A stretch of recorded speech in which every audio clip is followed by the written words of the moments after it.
sejahtera untuk kita semua. Selamat siang.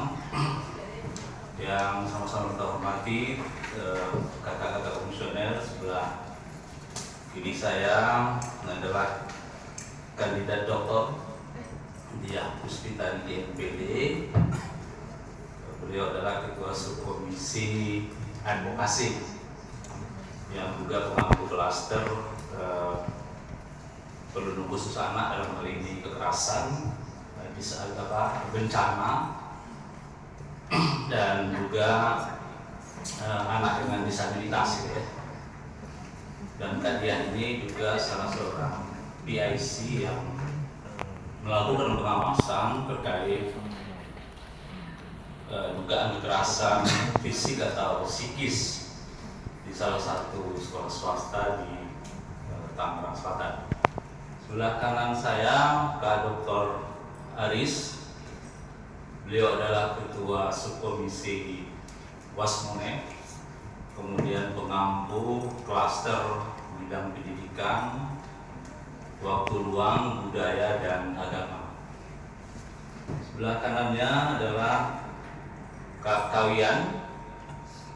Beliau adalah ketua subkomisi data dan informasi dan pengampu klaster perlindungan khusus anak dalam hal pornografi, kemudian anak dengan HIV/AIDS. Baik, tentu yang kami cintai teman-teman media yang telah hadir dalam undangan KPI. Pertama, Komisi Perlindungan Anak Indonesia sebagaimana mandat Undang-Undang 35 tahun 2014 bahwa keberadaan lembaga ini adalah melakukan pengawasan terkait efektivitas penyelenggaraan pemenuhan hak anak di seluruh Indonesia. KPI mendapat aduan 1 minggu yang lalu dan tentu salah satu aduan itu bersumber dari teman-teman media, dan kita sudah melakukan pengawasan dengan menurunkan 2 tim secara kontinu, yaitu Kak Diah dan Kak Aris, untuk melakukan koordinasi baik terhadap penanganan anak korban maksudnya, dan memastikan anak korban tertangani secara baik dari sisi kesehatan maupun dari sisi hak-hak lain sebagaimana mandat Undang-Undang Perlindungan Anak. Dan kita sudah bertemu dengan anak korban yang nanti Kak Diah dan Kak Aris untuk menceritakan seperti apa, tentu dengan informasi-informasi yang umum karena informasi detailnya nanti akan sedang berproses di Polres Tangerang Selatan. Yang kedua, kita juga sudah bertemu juga dengan anak anak pelaku dan 8 orang anak dan termasuk juga keluarga untuk mendengar situasi-situasi yang ada dan mengkonfirmasi tentunya video-video yang mungkin teman-teman sudah menonton gitu ya. Dan kita juga sudah melakukan koordinasi dengan pihak sekolah gitu ya. Karena informasi awal pihak sekolah mengatakan bahwa tidak ada toleransi bagi kekerasan terhadap anak dan termasuk juga mengeluarkan anak, terutama anak-anak pelaku, yang tentu ini menjadi pengawasan kami di Komisi Perlindungan Anak Indonesia.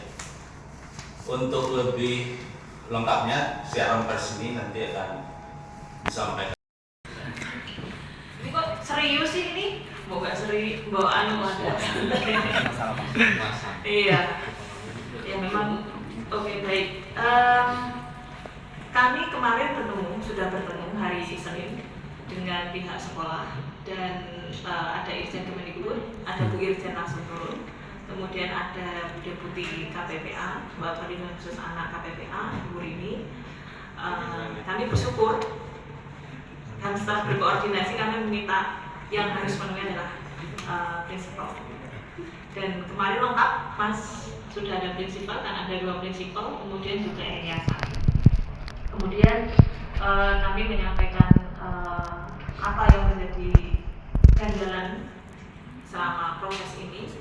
Kemudian memang betul kita juga harus menjaga nama baik sekolah, tetapi kami ada kekhawatiran juga bagaimana nanti anak-anak di sana mungkin seperti seolah-olah membiarkan ada anak pelaku dan lain sebagainya, tetapi kami sampaikan ya mungkin nanti ditambah Budian yang sudah sangat memahami yang anak berkonflik dengan hukum.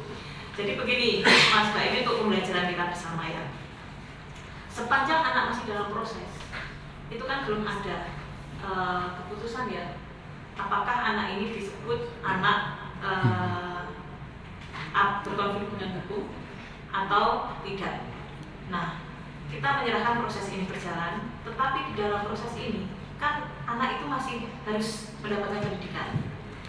Nah, apabila nanti terdapat putusan, ya misalnya sudah diputus ya, diputus, kemudian anak harus ini pahit-pahitnya, dan kami sampaikan, misalnya di LPKA ya Kak, LPKS itu mungkin nanti baru dilimpahkan pendidikannya, kan tidak mungkin berstatus sekolah, ya berstatus di sekolah tersebut, tapi dilimpahkan bisa paket dan lain sebagainya ada di LPKA, ada LPKS, koreksi kalau salah.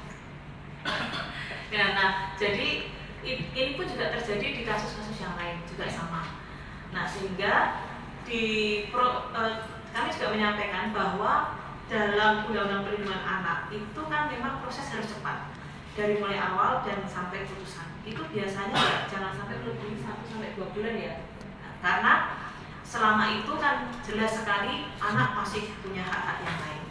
Nah jadi itu yang kami sampaikan kemarin, dan sekolah, irjen dan lain sebagainya semuanya akan mengkaji. Memang butuh proses. Nah, tetapi solusi bagi anak-anak ini kan harus segera. Maka kami pun dalam kesempatan ini mendesak agar Polres Tangerang Selatan agar segera menuntaskan entah gelar perkara yang kedua, kemudian statusnya, karena itu akan menjadi kejelasan bagi anak-anak ini. Ya. Kalau menggantung itu susah, kasihan anak-anak ini semakin tidak jelas. Mungkin itu, mungkin ditambahkan Mbak Budian. Ya, kasih informasi mungkin Kak ini ada 2 pertanyaan. Ya, yang tadi itu kenapa anak ini nggak dimudahkan? Situasi anak terduga pelaku atau yang hari bersatu saksi itu semuanya kebetulan kelas 12. Ya. Tinggal 1 minggu ya ujian. Ya. Terus ini kemudian status dapodik, kalau anak pindah itu ada batas waktunya. Nah kebetulan terakhir tanggal 15 Februari sudah teruji, jadi nggak bisa kemudian memindahkan dengan gampang. Nah kalau kemudian dipaksa dipindahkan nggak ada tujuan, maka akan menambah daftar panjang anak putus sekolah, begitu. Kondisinya seperti itu. Terima kasih. Yang kasus ini